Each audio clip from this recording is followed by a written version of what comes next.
हाय entrepreneurs. सो आज हम बात करने वाले हैं in this video shark tank India. Shark tank India में कमाल ही हो गया इस बार तो। शार्क टैंक इंडिया में जो फेमस जजेस हैं उसमें से एक जजेस को आप जानते हैं बिकॉज उसका ब्रांड आप यूज करते हैं, बोट के फाउंडर अमन गुप्ता। अमन गुप्ता के सामने सेम टू सेम एक और ब्रांड आ गया, उसका नाम है हमर। यानी कि आप बोल सकते हैं अमन गुप्ता का राइवल एक आ गया, कॉम्पिटिटर मार्केट में आ गया और उससे अमन गुप्ता को डील करना था शार्क टैंक इंडिया में। तो बात करेंगे इस पूरे मॉडल के ऊपर में कि शार्क टैंक इंडिया यानी कि शार्क से कितना इन्वेस्टमेंट मिला है इस हमर के ब्रांड को और किसने किसने किया है, इन सभी चीजों पर बात करेंगे। लेकिन उससे पहले अगर आप मेरे चैनल पहली बार आए तो चैनल को सब्सक्राइब तो जरूर करिएगा बिकॉज मैं ऐसे ही वीडियोस आपके लिए लाता रहूंगा। तो देखिए, शार्क टैंक इंडिया में अभी रिसेंटली एक ब्रांड आया बिल्कुल बोट के टाइप का, उसका नाम है हमर, जो कि ऑडियो एंड हेडफोन्स स्पीकर्स में डील करती है। ये ब्रांड एकदम सेम बोट की तरह। तो इस ब्रांड का जो डिमांड था in front of sharks 30 lakh रुपए और वो भी 3% इक्विटी पे। तो फिर जैसे ही शार्क टैंक इंडिया में हमर ब्रांड ने एंटर किया और स्टार्ट किया पिच करना इन फ्रंट ऑफ जितने भी शार्क्स हैं उनके सामने, तो इस ब्रांड के फाउंडर का ये कहना है कि हमर लाइफस्टाइल ये एक ऐसा ब्रांड है जो कि स्पीकर्स में डील करती है, ठीक है, वायरलेस प्लग्स में, वायरलेस चार्जर में, हेडफोन्स में, जो हमारा इलेक्ट्रॉनिक जो टूथब्रश होता है उसमें डील करती है, ईयरफोन्स में। तो सभी लोग काफी इंप्रेस हुए कि वाह, ये तो हमर काफी अच्छा ब्रांड है और आप इतनी सारी चीजों में डील करते हैं। तो सारे शार्क्स जो हैं एक दूसरे की तरफ देखने लगे कि अरे ये तो बिल्कुल अमन गुप्ता के स्टार्टअप जो कि बोट है उसके टाइप का ही ये ब्रांड है, यानी कि कॉम्पिटिटर है। तो काफी लोग अचानक से इंप्रेस हो गए और थोड़ा कहते नहीं है कि चौंक गए, अरे कि अमन का सेम एक ब्रांड आ गया। तो होता है ना कि जब आपको एक बड़ा काम करके बैठे हो, ठीक है, और वैसा सेम कोई दूसरा अगर अपना ब्रांड लेके आता है तो थोड़ा सा तकलीफ होता है अंदर में, आप थोड़ा सोचने लगते हो। तो वैसे सेम किया हुआ जो अमन गुप्ता है बोट के फाउंडर, इस ब्रांड के आते ही वो शार्क हैं, फिर भी वो सोचने लगे उसके बारे में, कुछ नहीं बोल रहे थे, वो चुप से हो गए कि अरे यार ये तो मेरा राइवल आ गया, कॉम्पिटिटर आ गया, अब मैं क्या बोलूं। तो कुछ नहीं बोल रहे थे, वो सिर्फ सुन रहे थे। तो इस ब्रांड के फाउंडर ने पूरा अपना प्रेजेंटेशन दिया, तो बताया कि मेरे कौन कौन से ब्रांड है, 14 एसक्यूज हैं। तो नमिता थापर फिर उन्होंने स्टार्ट किया पूछना इस ब्रांड के फाउंडर से कि आप ये बताओ कि आप क्या क्या सेल करते हो मार्केट में। तो इस ब्रांड के फाउंडर का ये कहना है कि 2019 से अभी तक वो 1.5 लाख कस्टमर तक अपने प्रोडक्ट्स को पहुंचा चुके हैं। तो काफी बड़ी बात है उनके लिए। तो नमिता थापर ने कहा कि आप मुझे बताओ क्या क्या आप चीजें सेल करते हो। तो इनका कहना है इस ब्रांड के फाउंडर का कि हम 14 यानी कि 14 एसक्यूज हैं हमारे पास में, और 14 एसक्यूज में से सभी नहीं चलते हैं, कुछ चलते हैं। तो नमिता थापर ने कहा कि आप मुझे इसमें से टॉप ऐसे बताओ जो एसक्यूज हैं जो कि चलते हैं मार्केट में और बोट से वो अलग है। जो टॉप सब ब्रांड्स जो भी आप सेल करते हैं उसमें सबका एक होता है प्रोडक्ट जो कि मोस्ट पॉपुलर होता है मार्केट में। तो इस ब्रांड का फाउंडर कहना है कि इनका एक हेडफोन है जो बैश नाम है हेडफोन का, वो है। उसके बाद चार्जर है, स्मार्ट वॉच है, बिकॉज ये कंपनी जो है हमारे स्मार्ट वॉच बनाती है। तो उसके बाद फिर नमिता थापर ने कहा कि मैं चाहती थी इन्वेस्ट करना, लेकिन मैं इसलिए आउट हूं इस इन्वेस्टमेंट से बिकॉज क्या है कि आपका बहुत सारा चीज आप सेल कर रहे हैं ऑडियो में। तो क्या हो गया कि इनका ना बहुत बड़ा मार्केट कैप हो गया, मार्केट में इसे बहुत ज्यादा इंट्रोड्यूस करना पड़ेगा, बहुत काफी पैसा लगेगा इसमें, बिकॉज स्पीकर है, स्मार्ट वॉच है, ऑडियो है। तो बोर्ड जहां पे सामने है तो उस ब्रांड से टक्कर लेने काफी इन्वेस्टमेंट होगा।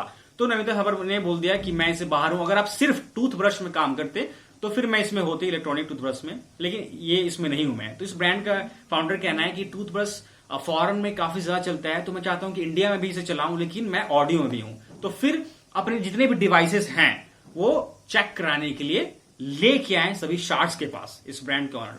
तो फिर पीयूष बंसल ने देखा उनका ईयरबड और कहा कि भाई ये बता तू कि मैं तेरे ब्रांड को क्यों यूज करूं, ठीक है, जहां बोट है, बोट अच्छा क्यों नहीं है और तू अच्छा क्यों है, मैं उसका छोड़ के तेरा ब्रांड क्यों लूं।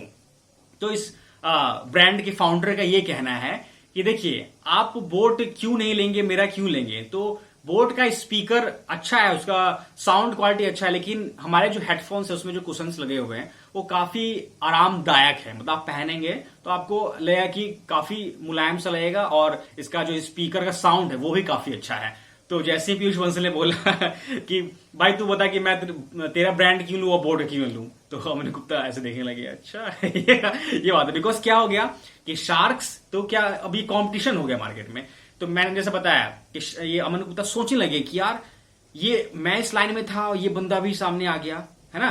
तो होता नहीं है कि आप कहीं के शार्क हो और फिर उसमें एक और कोई दूसरी शार्क आ जाए जो सेम काम कर रही है और आपके सामने आपसे आगे निकलने की कोशिश कर रही है, तो आपको लगता है कि मैं उसको कैसे हटा दूं। अमर के फाउंडर ने कहा कि बोट नहीं टाइटेनिक बन चुकी है। तो इस पे अमन गुप्ता ने कहा कि अरे यार भाई ऐसा बात मत बोल, टाइटेनिक डूब गई थी, मैं अभी डूबा नहीं हूं। अनुपम मित्तल है, उन्होंने ये कहा कि देख भाई तू जिस लाइन में है इसमें काफी सारे पैसे लगेंगे, ठीक है, और क्योंकि सामने तेरे बोर्ड के फाउंडर बैठे हैं अमन गुप्ता, तो वो किंग है, उससे हमें टक्कर लेने के लिए तेरे पे बहुत ज्यादा पैसा लगाना होगा, ठीक है। बिकॉज ये क्या हो रहा था कि शार्क्स में एक शार्क जो है सेम ब्रांड में डील कर रहा है जो कि हमर कर रही है, तो सभी शार्क्स का ध्यान जो था अमन गुप्ता पे था कि ये क्या बोल रहा है। तो अमन गुप्ता थोड़ा ये सोच रहे थे कि सब मुझे डेमोलाइज करने की कोशिश कर रहे हैं, और वैसे अमन गुप्ता जानते थे इस ब्रांड के बारे में बिकॉज अमेजन पे लिस्टेड थी ये ब्रांड।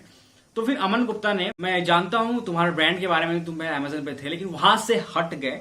रीजन क्या था कि देख, तू अगर सिर्फ टूथब्रश में काम करता तो एक अलग है, उसमें हम कुछ करते हैं, लेकिन अब क्या है कि तू एक अपना जो ब्रांड है उस सेल कर रहा है। ग्लोबली क्या हो रहा है कि चिपसेट की जो डिमांड है वो फुलफिल नहीं हो पा रही, कम पर है चिपसेट्स, जैसे कि हेडफोन्स में है। तो तू वहां पे डील करेगा जहां पे कोई नहीं है अमेजन पे, ठीक है, और जब हम वहां पे आ जाएंगे तो फिर तू वहां से हट जाएगा, तो फिर टिकने वाला है नहीं, तो हम दोनों साथ में कुछ मिलकर कर सकते हैं।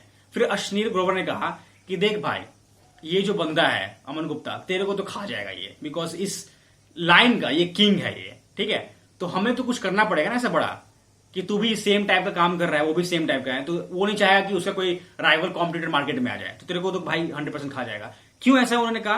बिकॉज अमन गुप्ता ने ऑफर सीधे क्या कर दिया, अमन गुप्ता का ये कहना था कि देख, मैं तेरी पूरी कंपनी खरीद लूंगा, मतलब मैं तेरे में इन्वेस्ट नहीं करूंगा, तेरी पूरी कंपनी में खरीदना चाहता हूं, वो भी कितने में, तो 1 करोड़ में तू 100% जो इक्विटी है मुझे दे दे और अपनी कंपनी मुझे सेल कर दे। तो इस हमर के ब्रांड के जो ऑनर है, ये कुछ सही जो एंटरप्रेन्योर होता है ना, उसका लक्षण इस एंटरप्रेन्योर नहीं था कि अपने ब्रांड के लिए क्या कर चाहते हैं।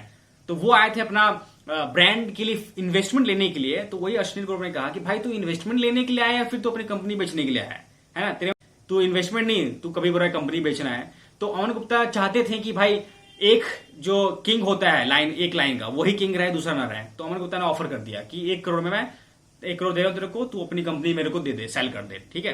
तो इस ब्रांड के ऑनर ने कहा कि ठीक है, मैं हाँ आप ले लो, बिकॉज ये बंदा चाहा था, हमर के फाउंडर चाहते थे कि मैं बोर्ड के फाउंडर से ही इन्वेस्टमेंट लूं, चाहे उन्हीं से डील करूं। उसके बाद अनुपम जो मित्तल हैं और अश्विनी ग्रोवर, ये दोनों मिलकर कहें कि हम तेरे को ऑफर देंगे, बिकॉज इन दोनों को पता है क्या चाहिए था, ये सोच रहे थे कि यार ये ज्यादा उछलता रहता है ना अमन गुप्ता, बोट D2C, तो इसको हम डाउन करेंगे और अपना ब्रांड इस बंदे के साथ में मिलकर मार्केट में लॉन्च कर देंगे, और हम दोनों अनुपम मित्तल और अश्विनी दोनों हम मिलकर फंडिंग कर देंगे इसके ऊपर, और इस ब्रांड को आगे बढ़ाएंगे और बोट को कॉम्पिटिशन देंगे। इन दोनों का ये थॉट था, इसीलिए अमन गुप्ता थोड़ा सा सोचने लगे थे।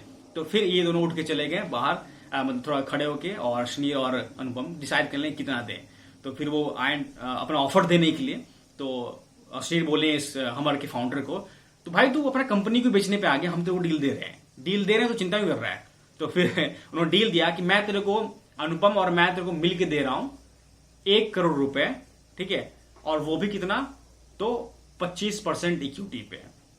तो अपनी कंपनी मत बेच, तू बस हमें इक्विटी दे दे। तो ये बंदा कह रहा हाँ वो भी ठीक है। तो फिर अनुपम मित्तल ने कहा भाई तू कर क्या रहा है, तू कभी बोल रहा है अपनी कंपनी बेचनी है, तू कभी बोल रहा है कि मुझे इक्विटी चाहिए, तो तेरे माइंड में ये क्लियर ही नहीं है तेरे को, ठीक है। तो ऐसा लग रहा है कि जॉब टैंक में है, ठीक, शार्ट नहीं जॉब टैंक, ऐसा लग रहा है कि जो तू जॉब मांगने के लिए है। तो फिर उसके बाद अमन गुप्ता ने अपना फिर से ऑफर दिया। फिर पीयूष बंसल ने कहा कि भाई ऐसा लग रहा है यहाँ पे कॉर्पोरेट डील चल रही है, बिकॉज कॉर्पोरेट डील में क्या होता है कि कंपनी सेल और बाय करते हैं, तो ये चीज यहाँ पे नहीं चलेगी। पीयूष बंसल ये कहना है कि मैं आउट हुई तो मैं भी इन हूँ, तो ठीक है।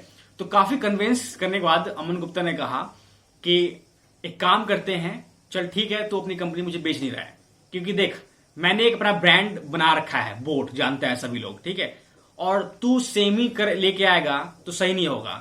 तो एक काम कर, तू अपनी कंपनी मुझे सेल कर दे, ठीक है, और हम दोनों मिल के एक टूथब्रश की लाइन में कुछ करेंगे जिसमें कोई भी नहीं है। टूथब्रश को लेके आ, ये मुझे बेच दे तो अपने सारा एसेट, और हम दोनों मिलकर दूसरा ब्रांड खड़ा करेंगे। बिकॉज क्यों चाह रहे थे वो कि इसको मैं हटा दूं मार्केट से ताकि मैं ही बना रहा हूं। तो ये सही नहीं था, मुझे लगा कि हमारे के फाउंडर को ये नहीं करना चाहिए था, लेकिन वो रेडी हो गए थे इसके ऊपर कि हाँ मिल जाएंगे। तो अनुपम मित्तल का ये कहना था, देख देख भाई, तू अगर कंपनी बेच देगा उसको तो तू सिर्फ ये चाहता है, हमारे फाउंडर को अनुपम मित्तल ने कहा कि तू चाहता है कि बोर्ड को अपना सारा एसेट बेच दे तू, और सिर्फ अमन के छत्र छाया में तू बस एक ग्रो करे। तू तेरे को ऐसा लगे कि नहीं नहीं अमन जी है, अमन जी बस, है ना। तो ऐसा नहीं है, हम तो डील दे रहे, हम चाहते थे तेरे को बड़ा बनाना, कि हम मिल के तेरे को पैसा लगाएंगे और बोर्ड से लड़ने में तेरे को हेल्प करेंगे और अलग ब्रांड लेके जाएंगे। लेकिन तू चाहता नहीं है। तो अनुपम मित्तल ने कहा कि इन सब लफड़ों से मैं बाहर हूं, कि तेरे को पता ही नहीं करना है क्या है। तो एट द एंड में लास्ट में क्या हुआ कि अमन गुप्ता ने ये कहा, चल ठीक है तू कंपनी मत सेल कर, ठीक है, मैं तेरे को एक ऑफर दे रहा हूं, एक काम कर, 1 करोड़ रुपए तू ले ले मेरे से, ठीक है, और वो भी 75% इक्विटी में ले ले तू। तो वो बंदा कह रहा है हमारे का फाउंडर कि भाई फिर भी आपके पास मेजोरिटी सारी चली जाएगी तो फिर भी मेरा कंपनी तो बिक ही जाएगा। बिकॉज अमन गुप्ता काफी प्रेशर दे रहे थे हमारे के फाउंडर के ऊपर, बिकॉज वो चाहते थे कि मार्केट में कोई नहीं रहे, मैं एक ही रहूं, ठीक है, तो ये बोट टैंक मत चलाओ, पीयूष बंसल का कहना है। तो फिर उसके बाद दूसरा डील अमन गुप्ता ने दिया इस ब्रांड के फाउंडर को कि एक काम कर, तू 1 करोड़ ले ले, 50% पे डील करते हैं, 50% इक्विटी पे। तो अश्विनी ग्रोवर ने कहा कि मैं अकेला ही आता हूं, मैं करूंगा इन्वेस्टमेंट तेरे पे, तो कि तू बता क्या लेगा। तो फिर अगेन अमन गुप्ता ने कहा कि काम कर, 1 करोड़ ले ले तू 40% पे। तो उसके बाद अश्विनी ग्रोवर ने कहा कि मैं तेरे को 20% पे दे रहा हूं 1 करोड़ रुपए। तो इस ब्रांड के फाउंडर ने कहा कि नहीं नहीं नहीं, मुझे नहीं चाहिए, मेरे को अमन से लेना है। तो बेसिकली इस ब्रांड के ऑनर को चाहिए था कि अमन से हम हाथ मिला लें और अपने ब्रांड को और थोड़ा मार्केट में बड़ा करें। तो लास्ट में क्या हुआ, अमन गुप्ता ने ये कहा कि मैं तेरे को डील दे रहा हूं। तो फिर अनुपम मित्तल ने कहा कि तेरे को यहां से आज कोई सी डील नहीं मिलने वाला है, बहुत सारे डील तूने खराब कर लिया है सिर्फ एक अमन गुप्ता के कारण, ठीक है। हम चाह रहे थे तेरे को अलग करना, लेकिन आज तेरे को यहां से एक भी डील नहीं मिलने वाली है। लेकिन एट द एंड लास्ट में अमन गुप्ता ने कन्विंस कर लिया कि हम दोनों मिलकर मार्केट में फोड़ेंगे कुछ नया ब्रांड को, ठीक है, कुछ अलग ही करेंगे। तो लास्ट में 1 करोड़ वो भी 40% इक्विटी पे डील हो गई डन, और इस हमर के फाउंडर ने अपना जो इन्वेस्टमेंट है अमन गुप्ता से ले लिया और दोनों मिलके कंपनी को उसी में ग्रो करने, बेचा नहीं लेकिन कर लिया। ये अच्छा काम किया है, इस कंपनी ने बेचा नहीं अपना ब्रांड अमन को। तो लास्ट में लेकिन कंपनी सेल नहीं हुई और डील हो गई सिर्फ इन्वेस्टमेंट एंड इक्विटी पे। तो अब बात यहां पे ये आती है कि एक होता है एंटरप्रेन्योर जो कि सोचता है यार मार्केट में कोई है, अगर डील कर रहा है, कोई बड़ा ब्रांड है तो उससे हम टक्कर लेंगे। पहले अगर हार मान जाओगे तो कैसे चलेगा। तो पीयूष बंसल का ये कहना था, भाई तू तो पहले ही कह रहा है कि हम छोटी कंपनी है, तो ऐसा कहेगा तो फिर तेरा तो ब्रांड चलने वाला है नहीं। तो डर रहा है, बोर्ड के फाउंडर से डर रहा है, तो समझ कि वो बोर्ड का फाउंडर यहाँ पे है ही नहीं, ठीक है, बोर्ड बहुत बड़ा शार्क है, ठीक है, लेकिन तू अपना ब्रांड सेम कैटेगरी में लेके चल रहा है, तो ये तो सोच कुछ हम अलग करेंगे, बड़ा करेंगे, लेकिन वो तेरे को खाना चाह रहा है, खत्म करना चाह रहा है। तो ये चीज समझ में इसके आ नहीं रहा था।